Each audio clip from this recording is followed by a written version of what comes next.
Good morning, West Coast USA. Good afternoon, East Coast and Latin America. Good evening, Europe and Africa. And to our audiences in Asia, thank you very much for staying up late. 12,000 years ago, at the end of the last ice age and the beginning of the agricultural revolution, Earth housed 6 trillion trees. Today, we have just 3 trillion left.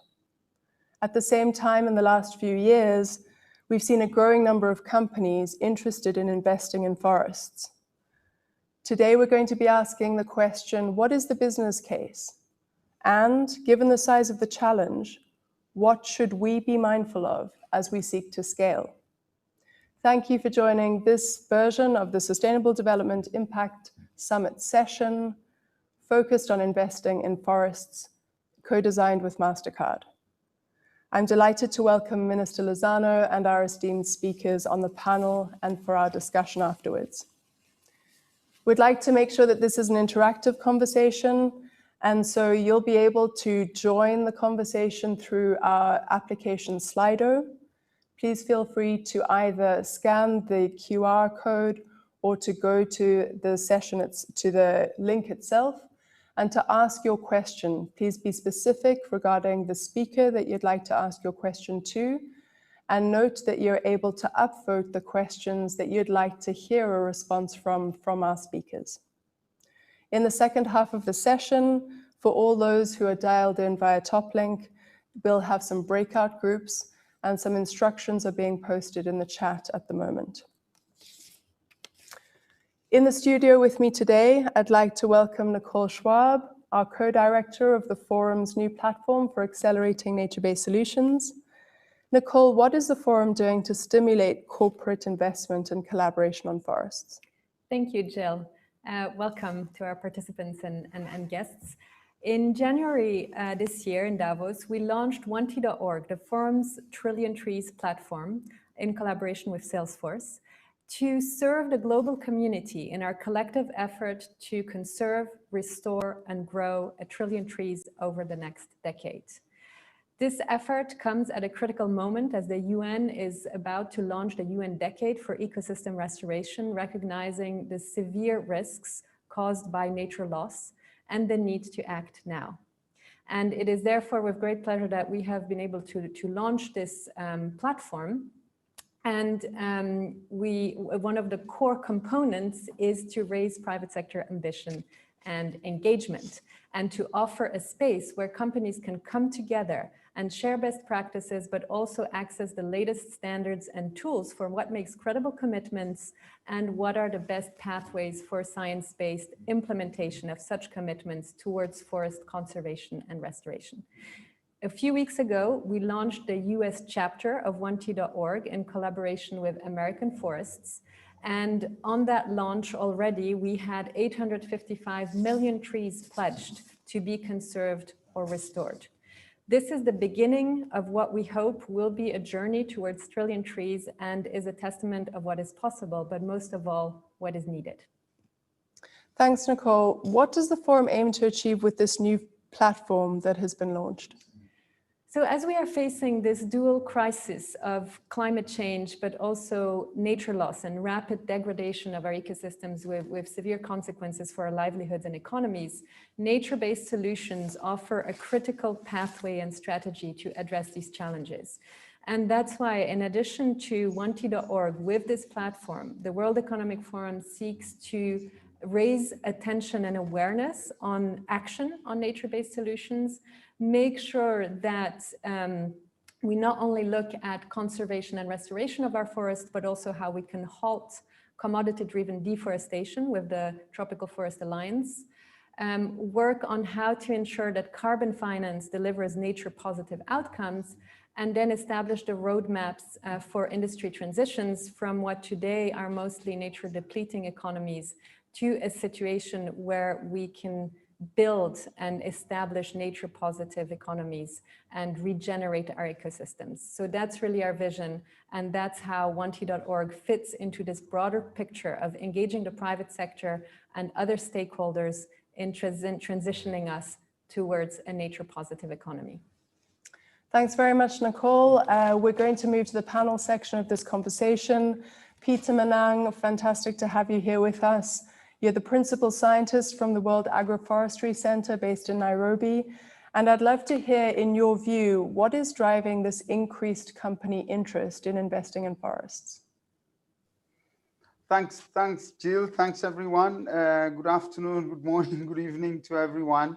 I'm glad to be here just to share my thoughts with you in terms of our experience working with companies. A number of things come to mind when we look at growing interest from companies. I think the first one, which looks maybe a bit obvious, is the fact that companies are looking at very reliable and sustainable value chains, supply chains for the material that they require, whether it is direct or indirect. A lot of companies are more interested in this sphere, partly because of that, and you would see that especially those in the renewable sector that I'm part of, looking at oil palm and its contribution to the sector. The sustainability of that supply chain is extremely important. And looking at something like cocoa coming from West Africa, which comes at a huge cost to the environment in Ghana, Cameroon, and Cote d'Ivoire is a very good example. Cosmetic companies, as you would see now, getting shea butter from the Sahel countries are also facing difficulties because that ecosystem is highly degrading and the trees are only naturally occurring. So in the future, if something isn't done to maintain the ecosystems, then we wouldn't have any raw material. But I think a lot of other companies are coming into this because of the increasing potential of forest and the contributions of forest to climate change. 15% of greenhouse gases come from deforestation and forest degradation, but also from agricultural lands that are highly linked to the supply and value chains of many companies. 50% of annual GDP is impacted by forest degradation and degradation of tree-based systems. So if that impacts the GDP, obviously the entire value chain of the companies and the systems, the economies are impacted. But I think a third dimension to this is really looking at the co-benefits of investing in forest, really looking at climate change solutions, big innovations in terms of medicine, looking at provenances from forest, but also looking at maintaining tree-based systems for carbon capture and storage, for example, is a huge one. You would see, I work in the area of agroforestry, and currently we have 1 billion hectares of agroforestry land around the world. This is agroforestry meaning areas, farmlands or landscapes where you have more than 10% tree cover in the systems. These 1 billion hectares are actually at the moment holding 20 years of continuous deforestation emissions from going up in the skies. So if we get more agroforestry systems in the landscapes, then we are virtually holding up, a lot more carbon and making the world green and providing more ecosystem services. Water, that is a service that many companies use. We work a lot with breweries in cities where we work on water systems and ecosystem services. But I think the one last point I think is looking at the whole value web that the companies are involved with, because no one company can do this. So I think a forum like this is extremely important, where there are interactions and looking at how the companies come together. But because these are complex problems, the value chains are highly linked, they are non-linear. So we do need these kinds of platforms to be able to deliver on the ambitions that we all share, whether it's the private sector research or for a better environment. Thank you. Thanks very much, Peter. You mentioned carbon capture, you mentioned supply chains, you spoke about innovation and food security, all good reasons to invest in forests. Let's hear a little bit from the companies. Christina Kloberdans, you're the Chief Sustainability Officer at Mastercard. Your Priceless Planet Coalition is restoring 100 million hectares of trees, 100 million trees, apologies. What propelled Mastercard to invest in this space? Hi, thanks so much, Jill. If you think about Mastercard and the business that we're in, we're a payments company. And for the last, 5 years ago, we set a target to move 500 million people into the formal economy. We did that this year, and we actually increased that an additional 500 million, so 1 billion people. That's the same population that is the most vulnerable to the effects of climate change. And so for Mastercard, by investing in nature, we're able to address both and bring benefits to climate, community, and biodiversity. If you think about Mastercard, our own environmental footprint is not that significant. We're a payments company, but we have the opportunity for real change when we engage our network. And if you think about our business model, you issue cards through the issuers and the banks, and consumers use those cards with merchants and retailers. And we have a reach of nearly 3 billion cardholders. So the role that we can play by engaging those consumers is we launched our Priceless Planet Coalition earlier this year. And the coalition, as you mentioned, along with our partners, has committed to regrow 100 million trees over the next 5 years. And with the expertise of organizations like Conservation International and WRI, we've created a global effort that is focused on projects that will drive the greatest global benefit and benefits to climate, community, and biodiversity. But as was mentioned just previously, we know it's bigger than any one of us, and it's going to take all of us. It's going to take government, it's going to take business, it's going to take consumers to work together urgently to address the challenges that we face for both people and the planet. And that's what Priceless Planet Coalition is all about. And happy to answer more questions throughout the session, and look forward to speaking with people during the breakout as well. Super, thank you very much, Christina. Kathleen McLaughlin, you are Walmart's Chief Sustainability Officer and the President of Walmart's Foundation. And yesterday, Walmart came out with a big announcement talking about becoming a regenerative company with 0 emissions by 2040 and a commitment to protect, manage, and restore 20 million hectares of land. Why this? Why now? Yes, that's right. Well, you know, we've been working on sustainability for over 15 years now at Walmart. Social sustainability, environment sustainability, working on climate, waste, nature, human rights, economic opportunity. But this week we did elevate our ambition in a couple areas. First, with respect to climate, we have taken our science-based targets, which we set a few years ago. I think we were the first retailer to set science-based targets for climate. And we've elevated our ambition to get to 0 emissions in scope 1 and 2 without the use of offsets by 2040. So that's across our 27 countries, 10,000 stores, our transportation network, including long haul transportation fleet, and so on.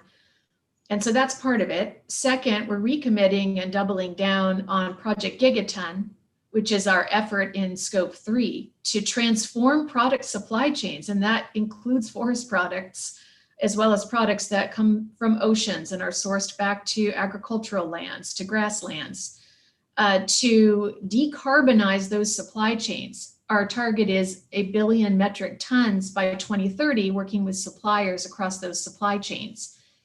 And then third, and perhaps most relevant for this conversation, we set a target for nature. We're committing to conserve, restore, and better manage 50 million acres of land, including forests, and 1 million square miles of ocean. And these are landscapes that are critical for the production of food and other consumer products. So we're going to be working with our suppliers through business initiatives as well as philanthropy to do that.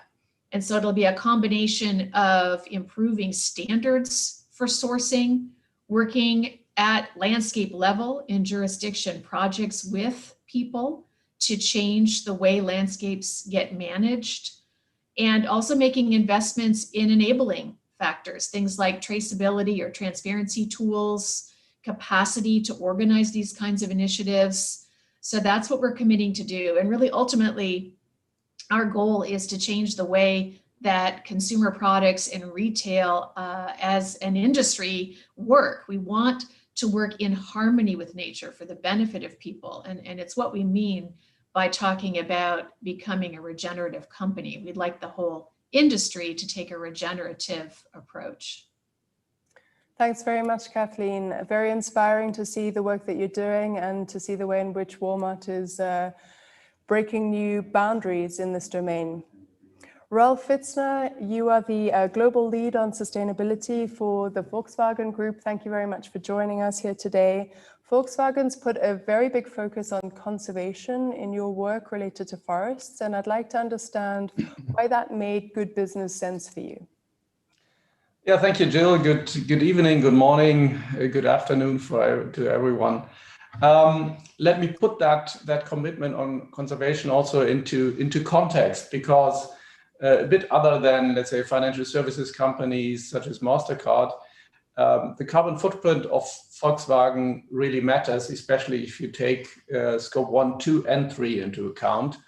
Because if you sum up basically 10 to 11 million cars a year over the life cycle, you end up at approximately 1% of global carbon emissions. So whatever we do in terms of decarbonization, it really matters. And so our key aim overall is to become carbon neutral by 2050.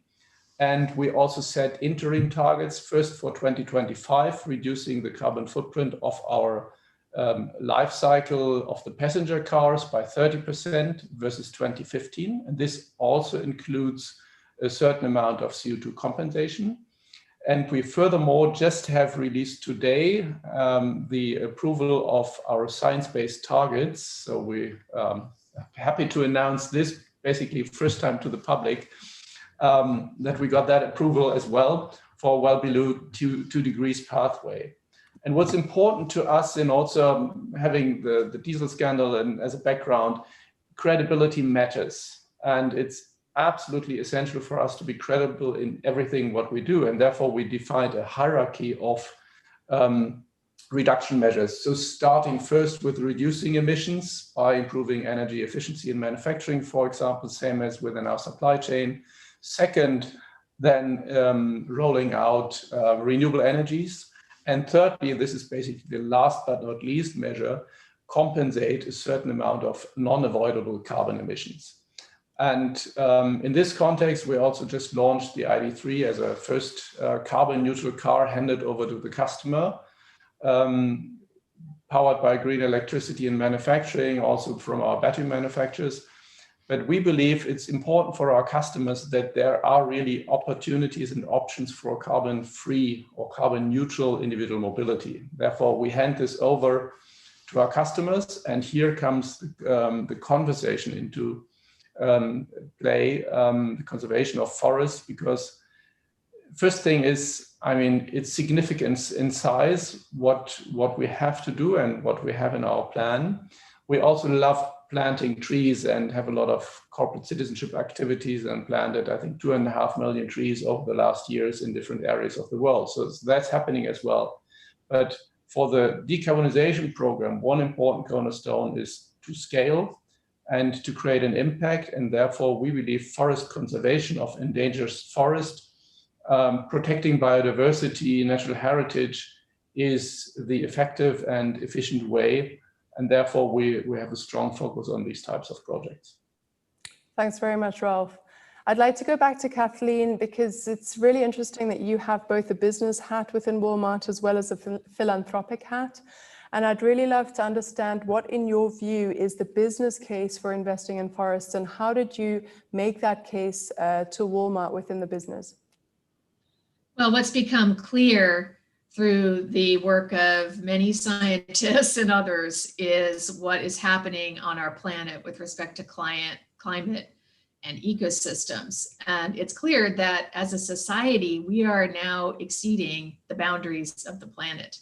So from a very basic perspective, as a company that sells food, that sells apparel made out of cotton, and other things, we won't have supply of commodities to sell to our customers. And perhaps more importantly, the communities that all of us live in are at risk. So whether we're talking about associates at Walmart or our customers around the world in all of these communities, obviously the prosperity of nature is the prosperity of humankind. So business case is pretty clear. And so for us, the reason that we pursue these things through business and philanthropy is what we're talking about is massive transformation of societal systems. So we just heard Ralph talk about transportation, we heard Christina talk about financial services and so on. Well, same thing in retail and consumer goods, the kinds of things that we bring into our homes to eat or to wear or to decorate our homes. Changing the way all of that gets produced is a massive systemic undertaking that will take business action. It'll take philanthropy. It's going to take government action. We have to rewire the practices, policies, resource flows, tools, technologies, mindsets that are at work in all of these systems. So yes, it's critical for business, but it's critical for all sectors of society to collaborate. Thanks, Kathleen. And this takes me to my next question. I'm going to go to Christina on this one. We spoke a little bit about the business case. And as you mentioned, Kathleen, it's not just about one business taking action in one location or in one value chain, but we really need systemic action across all industries and within all industries. So Christina, I'd love to hear from your perspective, what support do you feel is needed for this industry-wide effort? Yeah, thanks, Jill. It's interesting with Kathleen and with Rolf. I was shaking my head at everything that they were saying because we come from different sectors, but we're all after the same thing. We may be doing it in slightly different ways, but as I've said, it takes all of us, and so I think it's interesting at Mastercard, as I mentioned, we're using our business model with our different partners. And so we are working with them to activate so that it's not just a donation or philanthropic, but it's actually part of their business model of how they reach their consumers as well. And if you think about the actually adding consumers into this as well. And consumers, we know they care. And if we can actually help inform and inspire and enable them to take action themselves against their own carbon footprint, we really have a chance at a movement. And so, as you mentioned, Jill, we're private sector companies and we know our business, but we're not the experts in reforestation. We learn, and we're going to learn from each other. We're going to, borrow from each other. We're going to partner with each other. But we also need opportunities to learn and to continue to grow with this space because it is continuing to evolve. And so, that's one of the things that working with the, 1T.org and the Corporate Alliance, that we've had the opportunity to have expertise engage with us and actually learn from other companies that might be one step ahead and are beginning to pilot certain things. So it's going to take us all. But if we can all get behind this, then we have a chance at actually reaching scale and real impact. Super, thank you, Christina, for that. Interestingly, in consulting with the companies, one of the issues that was raised very prominently was credibility. And Ralph, you mentioned that credibility is key to Volkswagen and the way in which you're implementing your programs, given some of your history. How do you help to ensure that your programs are credible? And by that, I mean, not just impact this year or next year, but in a decade from now, in a century from now? How do we make sure that the trees are still standing and the rivers are flowing? It's a great question, Jill. Thank you for that one. So again, I think we have to differentiate between two parts. One thing is corporate citizenship, CSR activities, where we often do have projects which are close to company sites, where we engage our employees. And basically, since it's close to sites where we planted, meanwhile, 2.5 million trees, those projects are, let's say, adopted by our employees.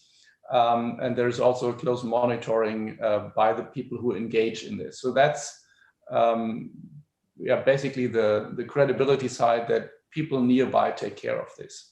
The other one, if we're talking about this 1 million hectares, which is really massive at scale, there we have decided in our decarbonization and compensation strategy that we will only go with the highest standards, so either the gold standard or the VCS plus community and biodiversity standard in terms of certification. And that's one thing which helps us to get a certain level of credibility.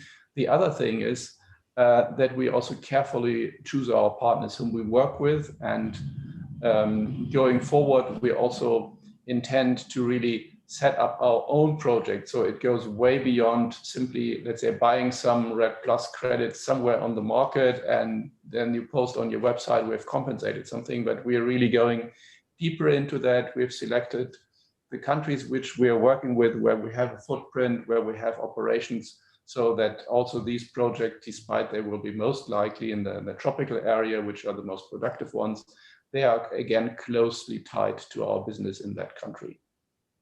Thank you, Ralph, for that. And turning to the grassroots, as you talk about what it actually takes to have impact on the ground, I'd like to turn to Peter and understand from your perspective, how is the business case being made on the ground in communities that are interested in reforestation? What does it really take on the ground to ensure that this impact is sustained? A couple of things. Thanks. Really interesting question. A couple of things.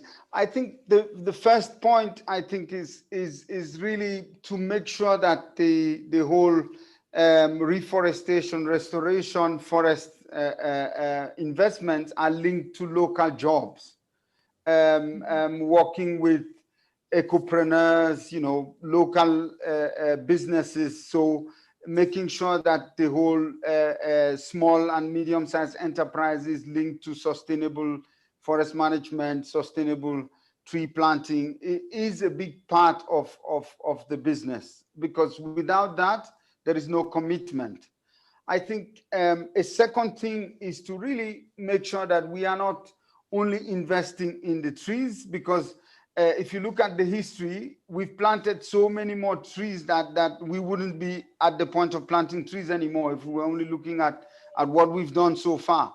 But going beyond tree planting to tree growing, where the trees are actually meant to survive and meant to and managed in the ground, is extremely important. And that means you have to design incentive systems that go with those, that make sure that the trees are managed long term, and that the ecosystem services that are desired, biodiversity, are actually follow through, because it's not a day's process, right? It's a long-term process in many places. So that incentive system needs to be there.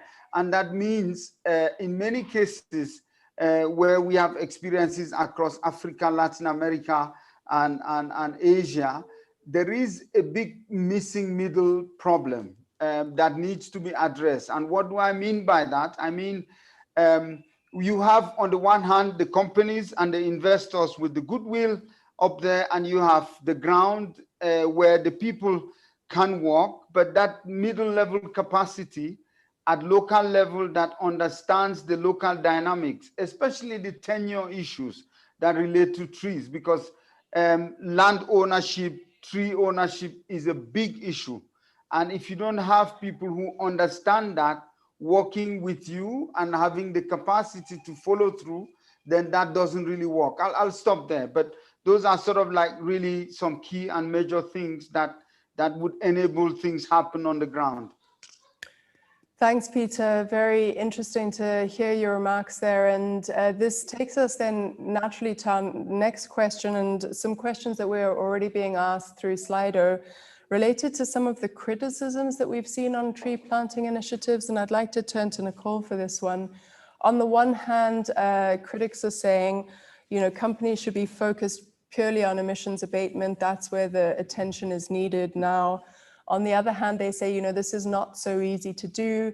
You can get it wrong with plantations, exotic species. How would you respond to some of those criticisms?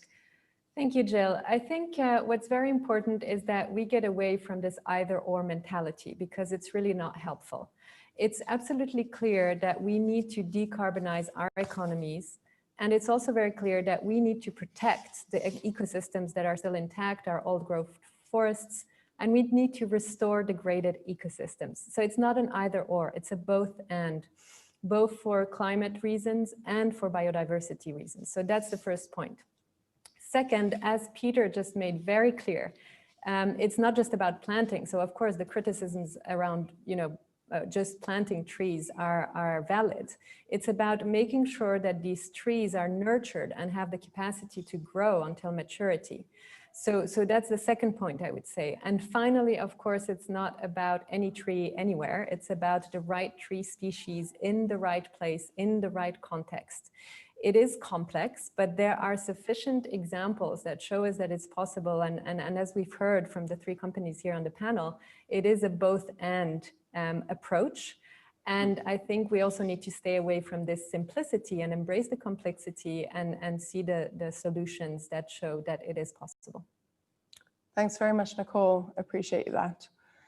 So I'd like to just close out this piece of the panel by asking each panelist one question, which is, what has been your greatest learning in implementing your initiatives to date? And then we'll turn to Slido and get some questions from the audience.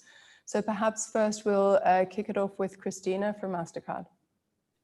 Sure, thanks so much, Jill. I'd say there are a lot of learnings. I would say one of the biggest learnings is don't wait to start until you have it figured out.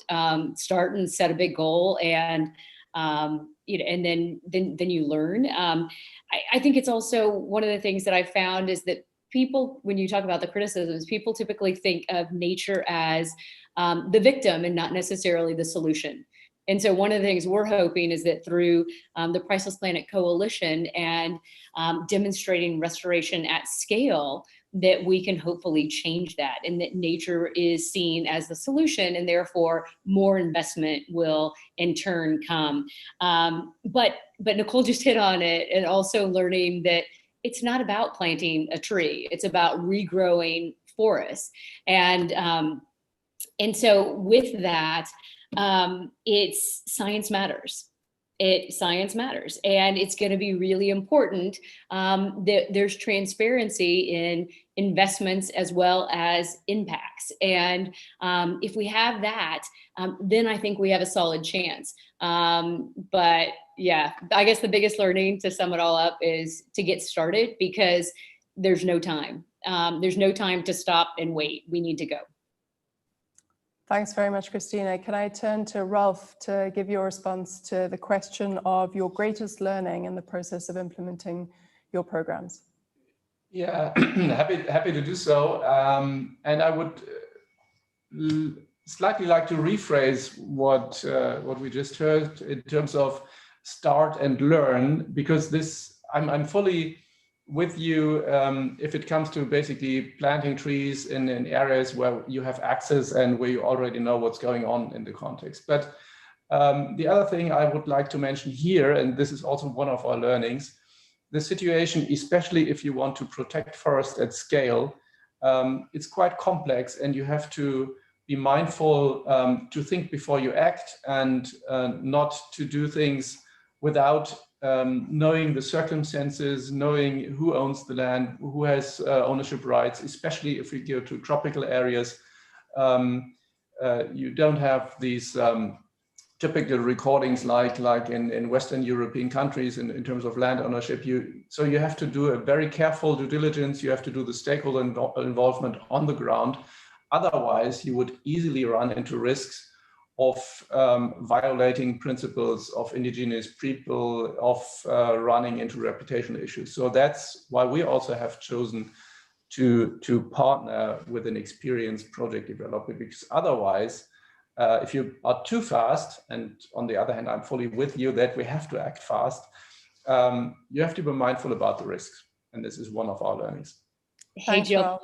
can I jump back in really quickly? Absolutely. Okay, good. Well, Rolf, I totally agree with you in the sense that I say act, but not blindly.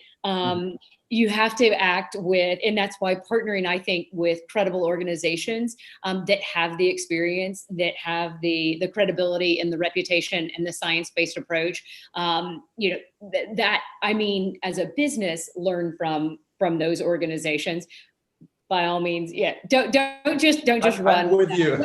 without anyone, without anyone in the seat with you. Partner and learn from them. Yeah. Exactly. It's an interesting balance between making ambitious commitments and then actually implementing them. And it requires perhaps a bit of both. Kathleen, on to you. What has been your greatest learning in your position in this process, particularly focused on forests? Well, first of all, apologies if there's background noise. This is the joy of live recording. My neighbor has geared up the power tools. Not sure what he's doing. I hope he's not cutting down a tree, but there's a bit of noise here. For us, I would say it's to challenge this mentality of trade-off or either or, and look for the natural overlaps between, you know, if you're a business, between business and addressing nature. And that's the place to work, is that intersection. We are all on this one planet together, and the linkages between economic sustainability, environmental sustainability, social justice have never been more profound.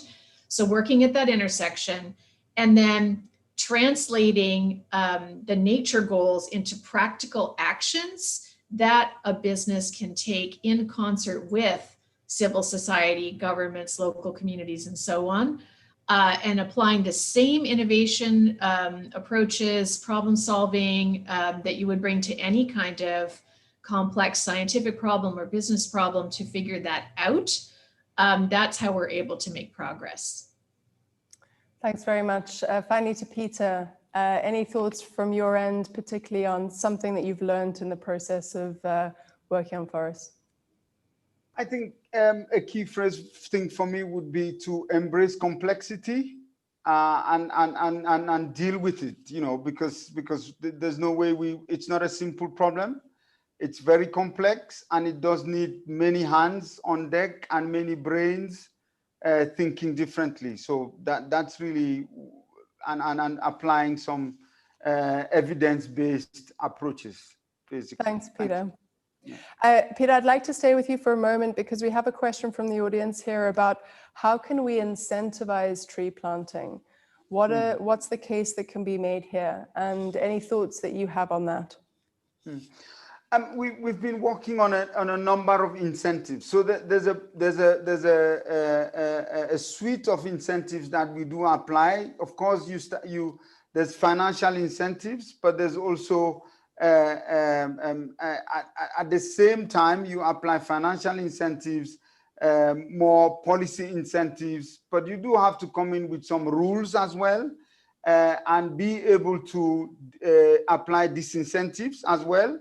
So we do normally talk about the carrots, the sticks, and the sermons. The carrots being, you know, the incentives that push people, motivate people to do it. The sticks being punishment in terms of violations of forest policies, infringements, wrongful clearance, and then sermons being more the educational part of the story. So there's a suite under each of these three categories that we do apply, and we have a lot of experience on how it works in different places and in different contexts. Thanks very much, Peter. There's a question here for Nicole. What's the formula to take this to the top of government and private sector agendas? Well, I think that this type of panel like we are having right now is a way of showcasing what is possible, what some companies have already been demonstrating, which does show leadership coming from the top level of these companies. And when it comes to the public sector, we will be hearing in the closing from Minister Lozano of Colombia.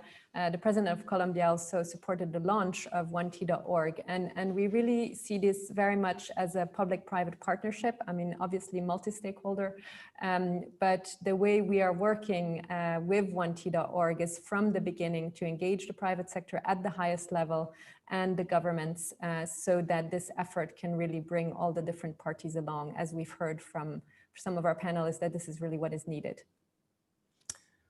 Thanks, Nicole. We have a question here about related to the issue of incentives, which asks, what about incentives to locals to stimulate natural regeneration? That's much better than planting trees. I'd like to take that question to Peter. Given your work on the ground, what's your view in terms of stimulating and aligning the incentives with local communities? Oh, absolutely. That's really, really key in almost all of the experiences we have. A lot of the times, some of the incentives will be building on local knowledge, using local technologies, using local systems, but also getting them to manage it themselves and actually get the benefits. Because we have billions of people that depend directly on forest, and if you get them to directly benefit from it, it's much bigger.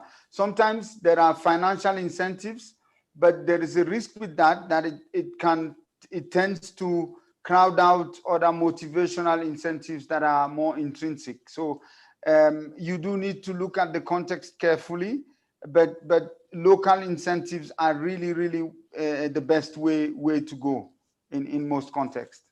Thank you. A question here for Kathleen. How did you determine the size of your commitment, and how big is big enough? Yeah, so we worked with Conservation International to take our supply chains that link back to natural ecosystems. So mostly food commodities, cotton as well. And we took our major commodities and then just mapped it back to understand what are the landscapes based on scientists' best estimates of typical yields in those regions, translating into products that our customers are using around the world. And, we're in 27 countries. We have 270 million or so customers each week that rely on us for their food, for their families. So doing the math on that works out to about 50 million acres of land and 1 million square miles of ocean. It's largely Western Pacific fisheries, and canned tuna is the main thing for us. So we mapped it back, and that's our starting point. It's a starting point. It's a rough estimate. It's hard to get the exact number, but we thought, well, let's start with that. And then the notion is to work with suppliers and with others, the NGOs that we work closely with, local communities, through a combination of place-based projects, but also things like improving standards and certifications, trying to progress towards segregated commodities, much better transparency and traceability tools, building on some investments we've already made over the years in things like Global Forest Watch or other tools. And as I was saying before, it's really partnership and it's total ecosystem transformation that's going to be needed for every one of these chains. How much is enough? Really, for all of us as a society, it's the planet. What folks like WWF and others have been saying is we need to restore nature back. If we're at about 30% nature coverage now, we need to freeze any further loss and move it back up toward 50. That's what we're hearing. So that's going to take a collective effort from everyone. Thanks, Kathleen. There's a second question, which I think is best placed for you to answer as well, related to suppliers. The question is, how receptive are your suppliers to your focus on forests, and what convinced them to engage in this agenda in a greater way? Suppliers are very receptive. We have 2,300 supplier companies, so these are consumer companies across all categories, already engaged in Project Gigaton. So they've signed up and they're working on meaningful initiatives to decarbonize their supply chains. And this is just an extension of that.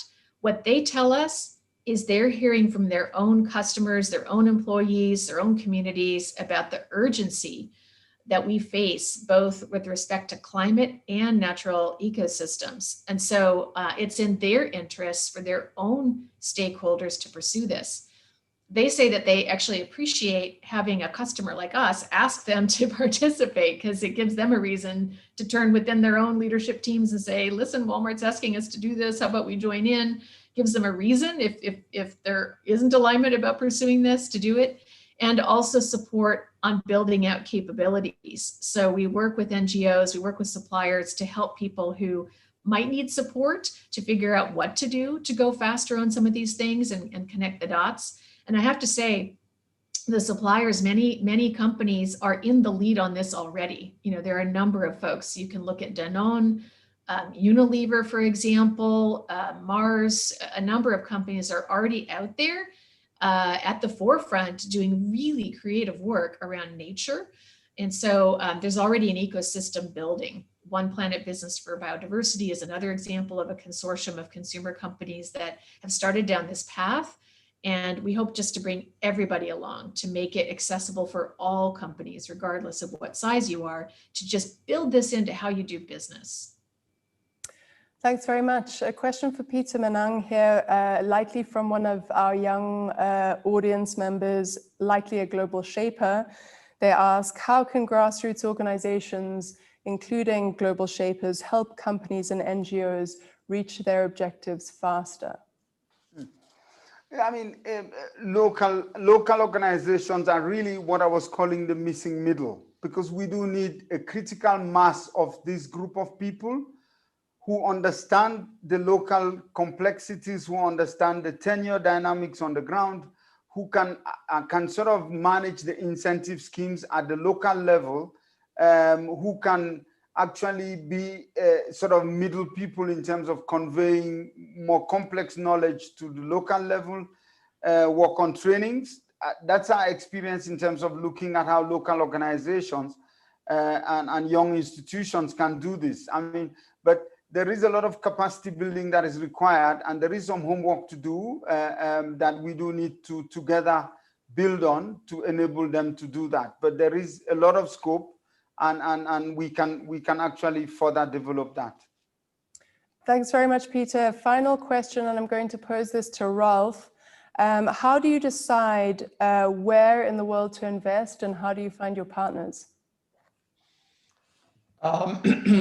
Well, one thing I mentioned early on, and Volkswagen has basically 120 manufacturing sites, or 123 all across the world, 660,000 people working for us. So it's a quite significant amount of people. So one criterion is wherever we do projects in terms of forest conservation or tree planting activities, there has to be a link also to Volkswagen production or Volkswagen business in that country, which is not too difficult with 123 sites and being all across the world. In terms of scaling and creating an impact or creating a bang for the buck, we also said, let's focus on tropical forests, because basically they're more productive. So in terms of storing CO2, the impact is much higher. And also if we look for example, at countries such as Brazil, I mean, the deforestation is the biggest danger there. And wherever we can contribute to stopping deforestation and forest restoration, I think this is the most urgent topic. Mm-hmm. So that's why we currently focus on tropical countries. Thanks very much, Ralph. I'd like to thank all panelists for your really fascinating discussion. We are now going to come to the end of the first phase of this session. If you've joined by TopLink, please just give us a moment. If you're a part of our webcast audience, thank you very much for your time. If you'd like to collaborate with us, please go to 1t.org, or if you're based in the US, us.1t.org.